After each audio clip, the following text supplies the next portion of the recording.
Hi guys, this is Lachette with Scarlet Moon Creations, and this is my October reading wrap-up, where I'll talk about the last of the books I read in the month of October and my October reading stats.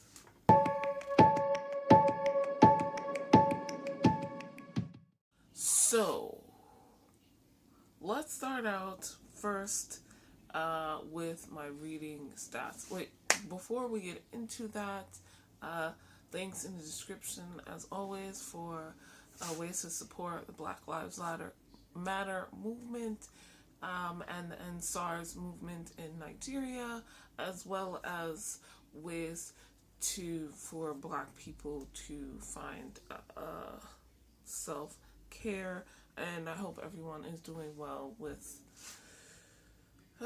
these spikes in numbers for the coronavirus. And also, fair warning, at some point my outfit will change because I filmed part of this ahead of time. This just makes it easier on me. Now, let's jump into the stats. The number of books I read in the month of October was a grand total of 8. I thought it would be more. If you watch my mid-October wrap-up video, you will see how enthusiastic I was with how many books I read in the first half of the month. Literally before the 15th, but literally after that, I finished only one book. So I wound up splitting the books out that I filmed in the first half and putting some of those in here just so it's a little more even. Next, number of pages read, 3,020. Hours listened, 4. My average reading was 3.69. So I guess 3.7. I did not love a lot of what I've read. I didn't hate it, but I didn't love it. There were some things I did love, but books acquired, 1. It's another book from Tor.com's what is it? Their newsletter that they send out, and occasionally include free ebooks. This was a novella. I don't remember the name of it off the top of my head, but that's a book acquired. I took out 5 library books, and I read 1 owned voices book. Now, for the genres, I read 1 classic, and it was actually a fairy tale classic. 3 fantasy books, 1 which was on urban fantasy, the other 2 epic high being funny, epic or high fantasies. If you're a K-pop fan or a K-hip-hop fan, Epic High is a very popular rap group that I love and enjoy. Check them out. Anyway, 1 graphic novel, which is not really a genre, but I wanted to put that in there. It's the genre for that book is actually romance. So, 1 mystery, 1 nonfiction, and 1 sci-fi. Formats, I read 1 audiobook, 3 ebooks, and 4 physical books. So that's going up again because physical, yay. Library's back open. Audience, I read 3 adult books and 2 YA books. Now, the reason that there's only 5 books counted here is because not all of the books I read this month were ones I felt fit into an audience demographic specifically. Some I've already talked about, so you can understand. And Identity. Nothing to say here about identity because it was all straightforward gender identities. Same for race. I only read one book by a Latinx author, the Good Morning, Good Night I talked to in my mid-October wrap-up video. Everyone else was white. Uh, Sexuality. I read one book with gay main characters. One might be bisexual, but or at least bisexual, maybe more than that. But it has not been confirmed yet in the book that I've read, the first one in that series, so we'll see later on. Authors. I read 3 books with new to me authors and 4 books with authors that were not new to me. The types. I read 3 standalones and 5 books from series. No rereads this month. Last but not least, as always, are the ratings. I read 1 5-star book, 1 4.5-star book, 1 4-star book, 2 3.5-star books, and 3 3-star books. Though I still am thinking about those 3-star books, to be honest. I don't know if I should push them down or not. But in the scheme of things, overall, I know how I feel, so it works out fine. So let's get into the rest of the books I read in the month of October. Okay, the next book I finished this month is another short story. So late last month I read Blanca y Roja by Anne-Marie McLemore, and that was based off of 2 fairy tales, The Wild Swans and Snow White and Rose Red. The Wild Swans is by Hans Christian Andersen, and I was like, oh, I've never read that. Let me go see. And I have this collection, complete, I think, of Hans Christian Andersen fairy tales that I've never read. I think I've read a couple of these growing up, but I've never read this collection. So I said, why not? So I read The Wild Swans, which is one of the folk tales, or is it what? Yes, one of the folk tales. Because he has fairy tales about artists and society. He has folk tales, original fairy tales, evangelical and religious tales, the anthropomorphization of animals and nature, the humanization of toys and objects, and legends. And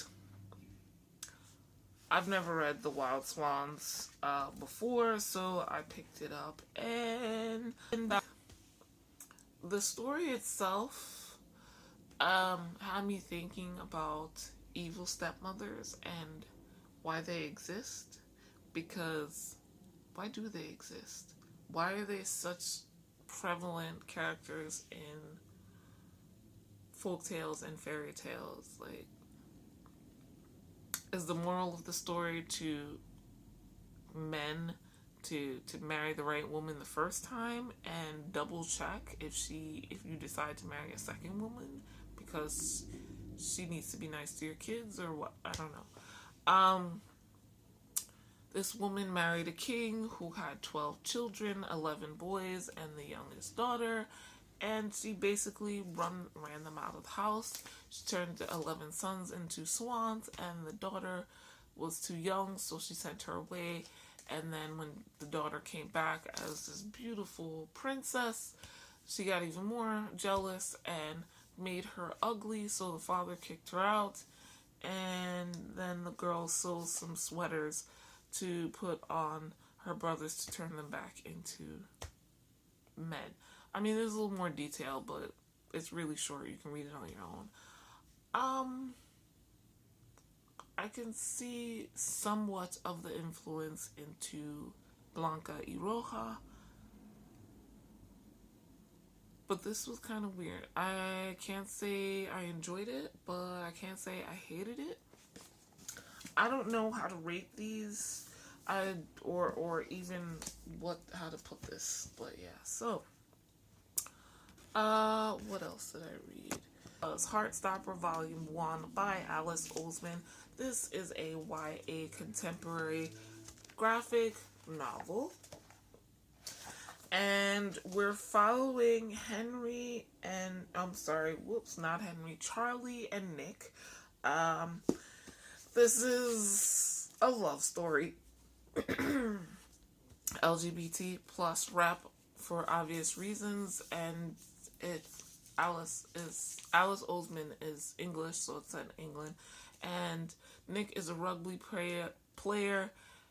Charlie is an all-rounder, who is the only boy out as gay in their all-boy school, and there's some mention of bullying. There's also sexual harassment that Charlie deals with from another boy in their school, just FYI.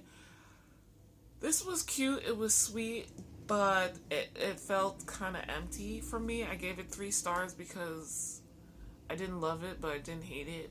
It's just there.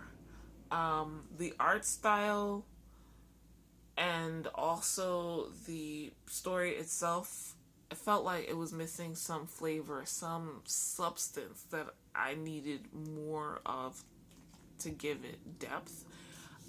It wasn't bad, it was cute, but I didn't get the feeling that I do with most romance. I was just like, oh, okay, that's nice. These 2 strangers have a cute love story. The end. And honestly, up until the last couple of pages, I was just like, I probably won't finish this, but it ends on a cliffhanger. So I do want to know what happens. I know that they do end up together, thanks to the author's note at the end, because apparently they both appeared in a book that came out before this, secondary characters, and they're in a solid relationship already. So yeah, this is basically a get together, meet cute graphic novel, and it was okay. Okay, so let's talk about the final book I finished in the month of October. Another tome coming in at 880 pages was Ship of Magic by Robin Hobb. This is the first book in the Life Ship Traders trilogy, the second trilogy in Robin Hobb's overall Realm of the Elderlings series.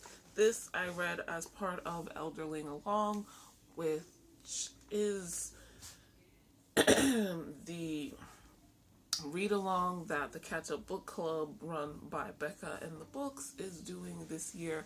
And I mistakenly decided to join this. I don't know where my brain was at, but what it did was put a whole bunch of 500 plus page books onto my TBR at the end of this year, when I knew I was already reading the Stormlight Archives and finishing the Witcher series. So, let's talk about Ship of Magic. First of all, I gave this 3 stars. It's one of the ones I'm really thinking about. I did not love this. I didn't hate it, but so I read the last couple of months the first trilogy in Realm of the Elderling, and that was the Farseer trilogy. We get to know and love Fitz and the Fool, for me, and some other characters, right? And it was all good. This new trilogy does not follow them at all. I knew that going in, so it wasn't a surprise, but it still it's a new trilogy. We're dealing with all new characters and a part of the world that barely got touched on in the Farseer trilogy, so it might as well be a whole new series. I still like Robin Hobb's writing, and it's very much the same here, but we're focusing in on more characters. Where in the Farseer trilogy, everything for the most part is from Fitz's point of view, with a few exceptions here and there. This, we are split between 4 or 5 points of view, um, and a couple others sprinkled in here and there. And you don't know where this is going. It's interesting, but I think the split point of view kind of took away from it for me, because I was not as invested with any of the characters as I was after just the first half of the first book in the Farseer trilogy with Fitz, because we're not spending as much time with the characters. Uh, so what is this book about? Basically, we're in a world where there's this wood called Wizard Wood, and it has some sort of properties where when they make it into a ship, it can come to life. Not like human beings, but in their own way, shape, or form. And the process of doing this is once the trader families from Bingtown put themselves into debt with the Rainwild families, they are given Wizard Wood to create a ship, and then to bring it to life, 3 generations of the family have to die on the ship, like literally physically pass away in their last moments. And their kind of energy, their soul to an extent, gets sucked into the ship. And then after the ship comes to life, a family member has to live on the ship. And we come into the story where the elder Vestrit is dying, and his daughter is thinking she is going to inherit the ship. She's not aware at first that he's dying. His son-in-law is running the ship, but son-in-law and daughter don't get along. This is not her husband. This is her sister's husband, older sister's husband. And they come back to find out that Mr. Vestrit is dying. I don't remember his first name. So he gets put down on the ship, but their family, and like many of the other older trader families from Bingtown, are not doing so well financially otherwise. So he makes some decisions and puts the son-in-law Kyle as the owner of the ship, and Kyle doesn't like his sister-in-law, so he puts her off the ship and brings his son, who was given to the priesthood of Sa, brings him out of this priesthood back to live on the ship unwillingly. And there's also so we have those 3 point of views. I forget the daughter's name. I'm doing horribly. There's Wintro, which is the son, Kyle, the son-in-law. Wintro's Kyle's son. We have also, completely separate from what's going on in Bingtown, we have this pirate who's trying to make a name for himself, trying to become like a king of the pirates in a way. And he's interesting. I don't know if I like him. At the beginning, I felt like maybe a little bit, but then after a while, I was like, no. So he is very ambitious, and a pirate. So we're following his point of view as he's trying to make things happen. There's also some chapters where we follow the serpents, which are trying to follow some sort of signal in the sea that will lead them to like something important, and that's very interesting. We also get the point of view of an older live ship that has been abandoned by its family because things didn't go well, and it's seen to be as kind of a crazy, insane live ship. So it's just beached off on its own, lonely and still alive, never dying. So it's an interesting world. There's lots of politics. There's family drama all over the place. It's just a lot. And I didn't hate it, but I didn't love it. And it was a struggle to keep reading because I didn't know what the point was.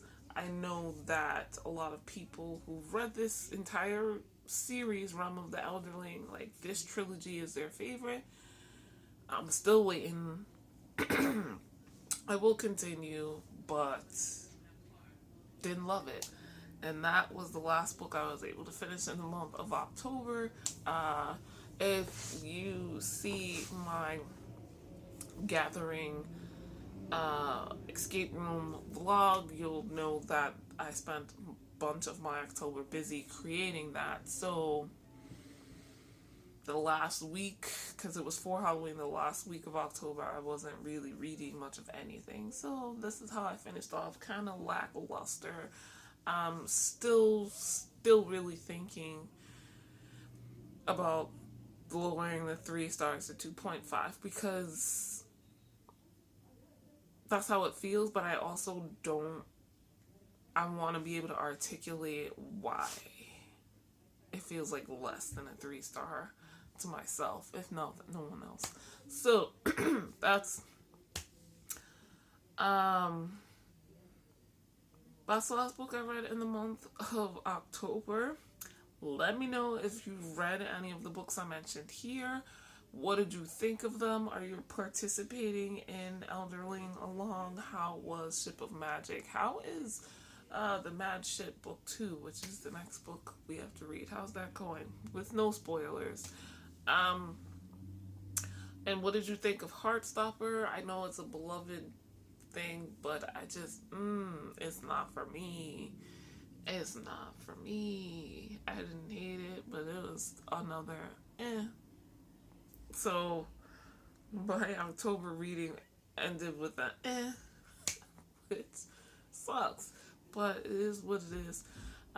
Like this video if you liked it. Subscribe if you are new. There will be obviously more reading wrap-ups coming in the month of November and December, and next year as well. I will be doing some end of the year videos like I did last year, talking about my favorite reads, least favorite, surprises, disappointments, that kind of thing. So subscribe and look out for that. You can always find my reading videos in the Magical Librarian playlist I have here on the channel, and my wrap-ups in my wrap-ups playlist. So again, thanks so much for watching. I'll see you in the next video.